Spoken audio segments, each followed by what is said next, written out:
Hinahango na po yung huling sinalang. Ang gagawin natin, pagkahango, palalamigin lang katulad nito. Tapos pag malamig na, sasalang uli natin para mas maging maganda yung reaction ng balat ng ating lechong kawali. Ayan. Parang style bagnet, no? Palalamigin lang yan para mas maging maganda yung balat, mas malutong, saka mas masarap. Tapos sabi nyo, sinigang, tapos saka ipinarito. Hindi nyo ba nagagawa yon? Kung hindi nyo pa nagagawa yun, kulang kayo sa karanasan pagdating sa pagluluto. Ang sarap-sarap kaya nun, yung may konting asim. Hindi naman siya maasim eh. Hindi naman umaasim ng gusto yan eh. Ang ganda na nga nung balat oh. Mamaya pagka yan inulit natin yung salang pagprito, mas gaganda pa yan. Saka masasarap yan. Ayan, palalamigin lang natin.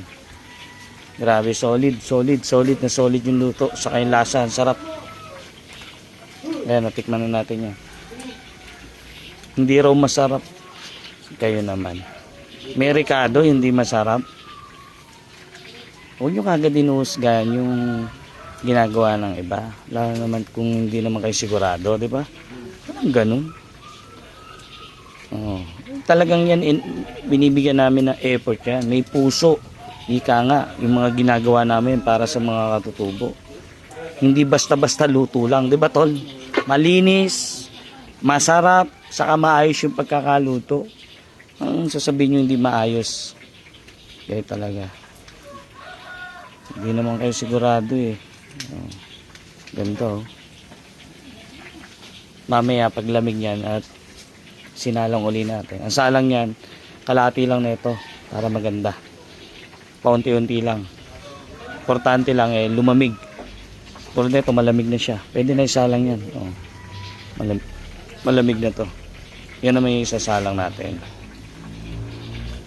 Maganda magiging yan, luto niyan.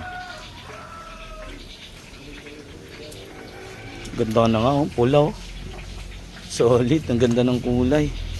Tapos malakas na malakas yung apoy. Tapos saglit lang hango na rin yan.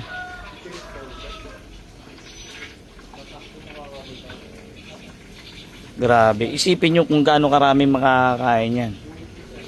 Saka hindi biro yung halaga na ginagastos natin pagka tayo naggaganito, kanin ng baboy. Maabot tayo dyan halos 30. Yung maliit lang yun hindi pa yung malaki. Diba? Masisiya ng mga kapatid natin katutubo dyan. Itong ang ganda no. Lalo na mamaya mas lulutong to. Tol, mamaya ang sarap nito. Itong isang to.